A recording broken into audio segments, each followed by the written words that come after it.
Today we have a very special series, one that put up unreal numbers for starting off so unbelievably low. As a warning, I will be going over spoilers, so keep that in mind when watching. This is the story of an anomaly known as the Dangers in My Heart. On the surface, it may look like another Nagatoro copy where the main guy's an introverted loner, but I assure you there's more than what meets the eye. Now then, let's get into it.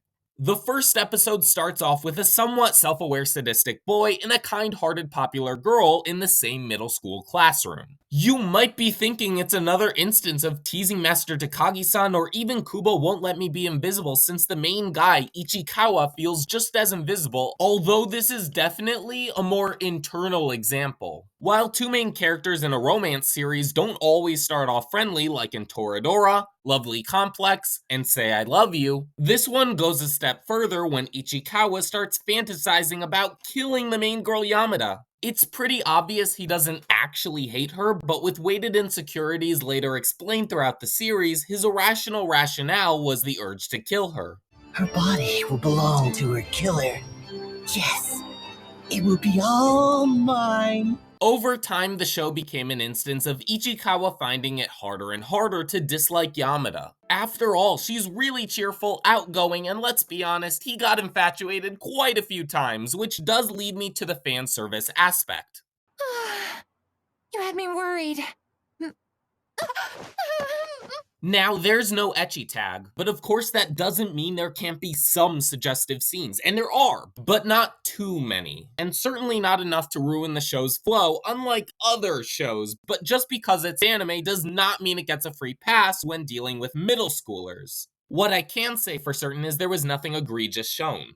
A fun little Easter egg thrown in the mix was Ichikawa's Line avatar. For those who don't know, Line is a very popular messaging app in Japan similar to WhatsApp that you may see examples of in newer anime. In this case, his avatar was actually Rem from Re:Zero. For anyone who didn't realize, the series is 25 episodes that lasted almost exactly a year. As unpopular as it is, the first episode does a lot to set the stage with chemistry from the main characters to the pseudo-antagonist who falls for Yamada. I say pseudo because Ichikawa really is his own worst enemy throughout the story. The season 1 finale provides insight as to why he felt so excluded from the world. It's because he didn't get into the same middle school as his friends. Kind of like if you apply to a college with your friends and you're the only one not going. This led to a lot of insecurity, frustration, and of course disappointment. Interestingly enough, season 1 was on par with the manga's ratings, though its lack of popularity made the announcement of season 2 that much more strange and unexpected.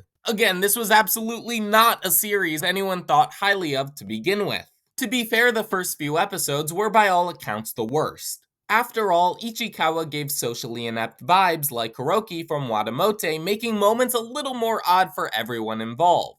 An instance of this was when he impulsively threw his bicycle down a hill as a way to vent his frustration over Nanjo, a shallow playboy who'd been trying to get Yamada's number. Thankfully, the stunt was distracting enough for Nanjo to stop his advances. Another big complaint was the overall disinterest in Ichikawa for how strange he presented himself to begin with. Many good shows tend to build off low points in a main character's life, say for instance Jobless Reincarnation or Re:Zero. But if the low point is too displeasing to an audience, that could easily be a setback for a series, i.e. this one. It's a tale as old as time where if you don't like the main couple, liking the series is that much harder. On to season 2, there were some stark changes compared to the beginning, whether it was characters speaking less vulgar or overall maturity setting in. This can be seen when Ichikawa had an opportunity to kiss Yamada while she was sleeping, yet instead covered her with a blanket. I'd say that's a pretty far leap from a guy who was seething with murderous intent to start off the series.